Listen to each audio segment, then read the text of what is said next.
नमस्कार दोस्तों, online study पे आप सभी दोस्तों का बहुत बहुत स्वागत। दोस्तों, आज के इस वीडियो में हम लोग अध्ययन करेंगे जैन धर्म के बारे में कि जैन धर्म का उदय किस प्रकार से हुआ और किस परिस्थिति में हुआ।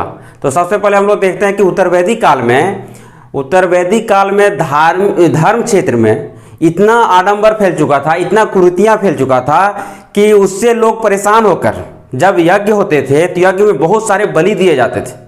तो इससे लोग परेशान होकर एक नए धर्म की ओर, जब 620 ईस्वी में धार्मिक आंदोलन चल रहा था तो बहुत सारे लोग नए धर्म की ओर अग्रसर हुए और जिसमें से बहुत सारे धर्मों का उदय हुआ, बहुत सारे नास्तिक धर्मों का उदय हुआ, जिसमें से एक जैन धर्म भी है और जैन धर्म भी एक नास्तिक धर्म है। तो देखते हैं कि जैन धर्म के बारे में हम लोग को आज बेसिकली अध्ययन करना है।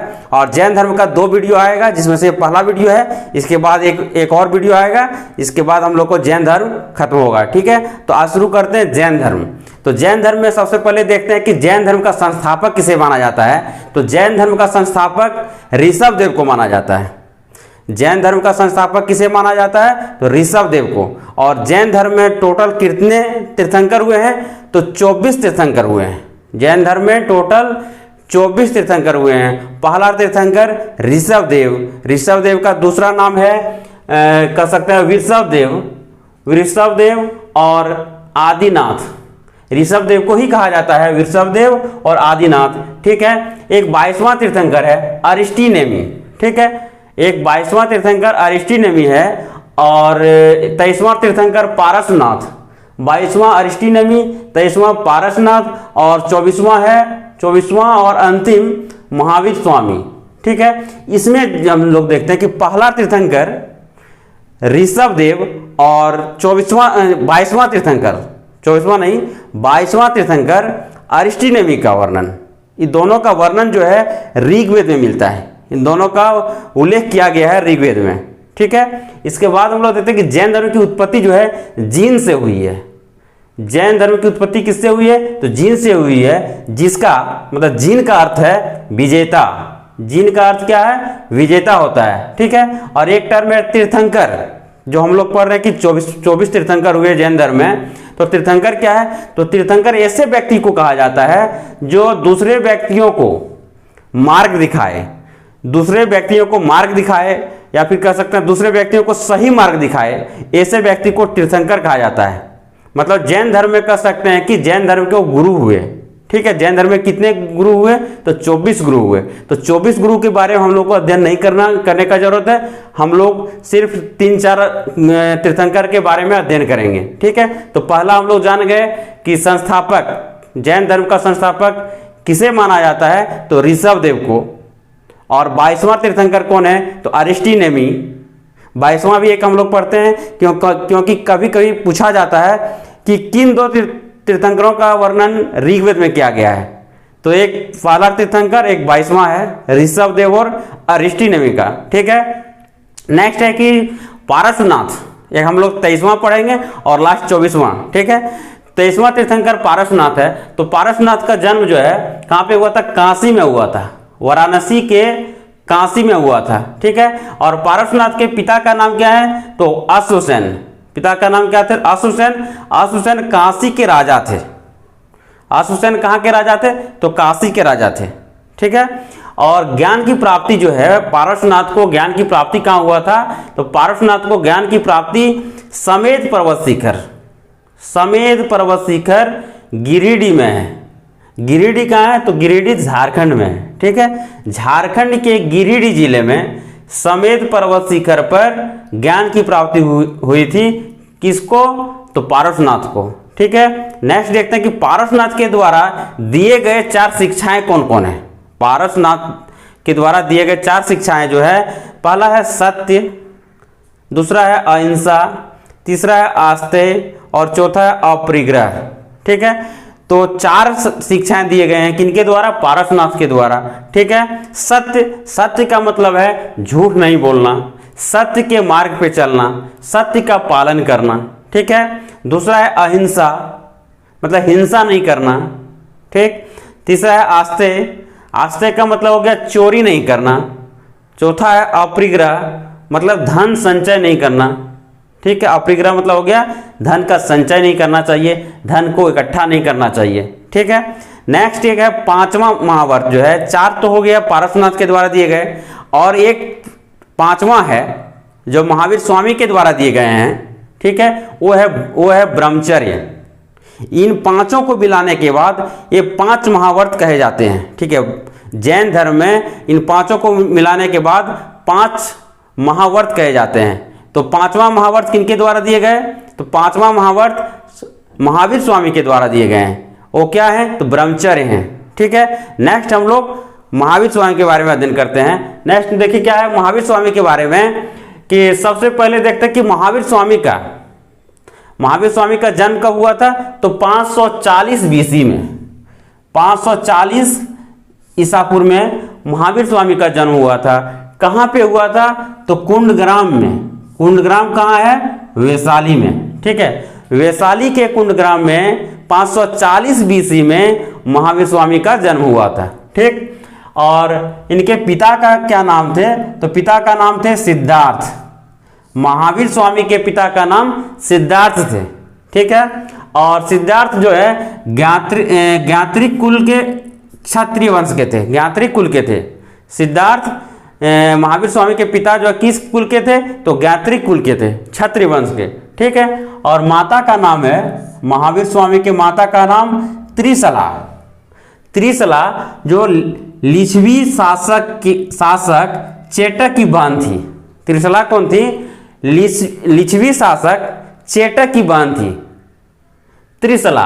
और त्रिशला कौन थी? तो महावीर स्वामी की माता का नाम, ठीक है, महावीर स्वामी की माता।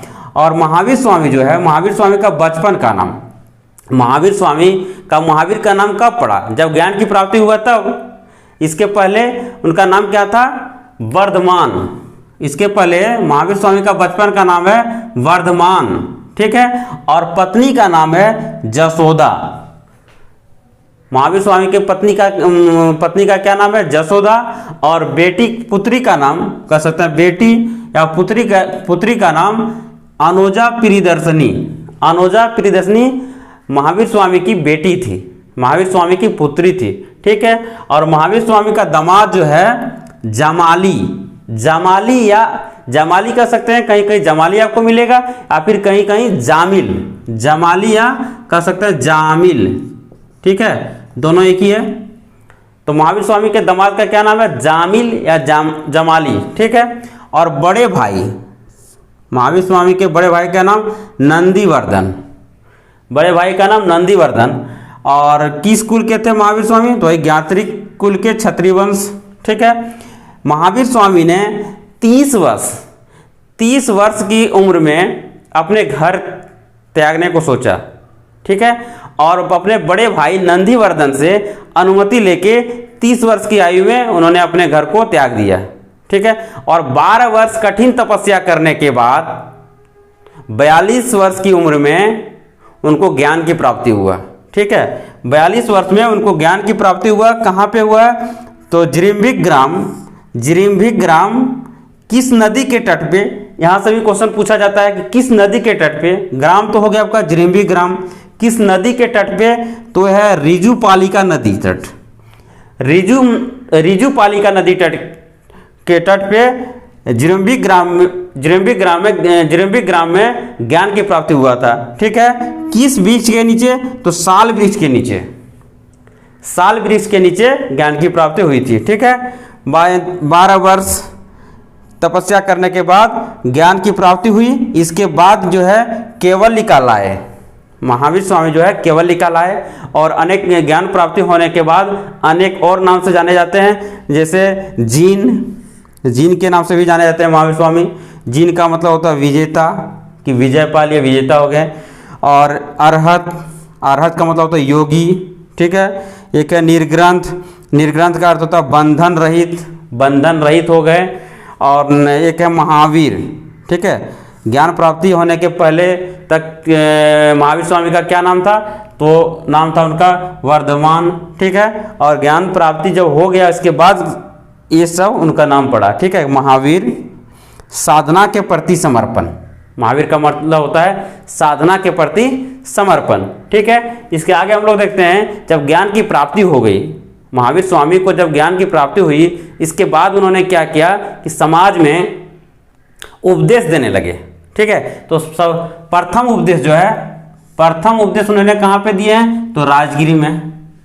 किस भाषा में दिए हैं, तो प्राकृत भाषा में। प्राकृत भाषा में जिसको अर्धमागधी भी कहा जाता है। ठीक है, और इनके प्रथम शिष्य का क्या नाम है, महावीर स्वामी के प्रथम शिष्य कौन बने, तो जामिल बने, उनके दामाद, महावीर स्वामी के दामाद जामिल प्रथम शिष्य बने। ठीक है, और इन्होंने कहा कि संसार दुखमय है तथा दुख का कारण कर्मफल है। ठीक है, महावीर स्वामी ने क्या कहा कि संसार दुखमय है और दुख का कारण कर्मफल है।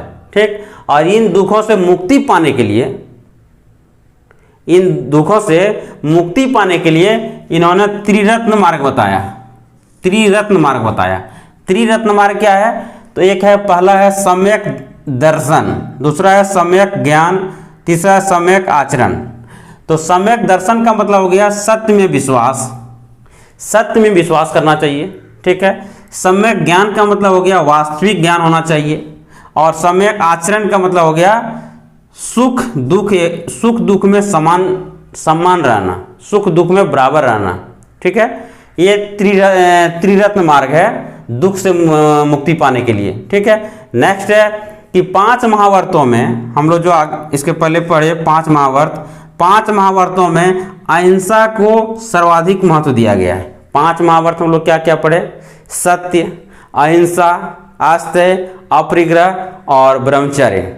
ठीक है, इन 5 महावर्तों में से अहिंसा को सबसे अधिक महत्व दिया गया है। ठीक, और इसके आगे देखते हैं, जैन धर्म जो है आत्मा में विश्वास करते हैं, पुनर्जन्म में विश्वास करते हैं, कर्म में विश्वास करते हैं, मोक्ष में विश्वास करते हैं और वर्ण में विश्वास करते हैं। ठीक है, इनको जो है जैन धर्म को ईश्वर में विश्वास नहीं है। जैन धर्म का कहना है कि ईश्वर है ही नहीं, और इन्होंने कहा अगर है, ईश्वर अगर है तो जीन से नीचे है। जैन धर्म का क्या कहना है कि ईश्वर है ही नहीं, और अगर है तो जीन से नीचे है। ठीक है, नेक्स्ट हम लोग देखते हैं कि स्यादवाद और अनेकांतवाद का संबंध किससे है, तो जैन धर्म से। यहाँ से भी क्वेश्चन पूछा जा सकता है कि स्यादवाद किससे संबंधित है, बौद्ध धर्म, जैन धर्म, शैव धर्म, इनमें से कोई नहीं, तो जैन धर्म होगा। स्यादवाद एवं अनेकांतवाद जैन धर्म से संबंधित है। ठीक है, और महावीर स्वामी का मृत्यु जो है 468 बीसी में, महावीर स्वामी का मृत्यु 468 बीसी में हुई। कहाँ पे, तो पावापुरी में, राजगीर के पावापुरी। राजगीर कहाँ है, बिहार में है। ठीक है, और एक किस विधि के तहत मृत्यु हुई है, तो एक संलेखन विधि है। तो संलेखन विधि में क्या होता है कि अन्न जल को त्याग करके भूखे रह के मरने की विधि जो होता है, मरने की विधि संलेखन विधि कहा जाता है, और इसी विधि के तहत महावीर स्वामी की मृत्यु हुई है। ठीक है, तो ठीक है दोस्तों, इस प्रकार से हम लोगों ने आज जैन धर्म के पहला वीडियो देखे। एक और वीडियो आएगा जिसमें हम लोग देखेंगे कि जैन धर्म का विभाजन होता है, श्वेतांबर, दिगंबर, जैन सभा के बारे में, और जैन धर्म से संबंधित और मुख्य बिंदु को भी देखेंगे। ठीक है, आशा करते हैं दोस्तों कि आप लोगों को यह वीडियो अच्छा लगेगा। अगर अच्छा लगे तो लाइक कीजिए, कमेंट कीजिए और हमारा यूट्यूब चैनल सब्सक्राइब कीजिए। धन्यवाद।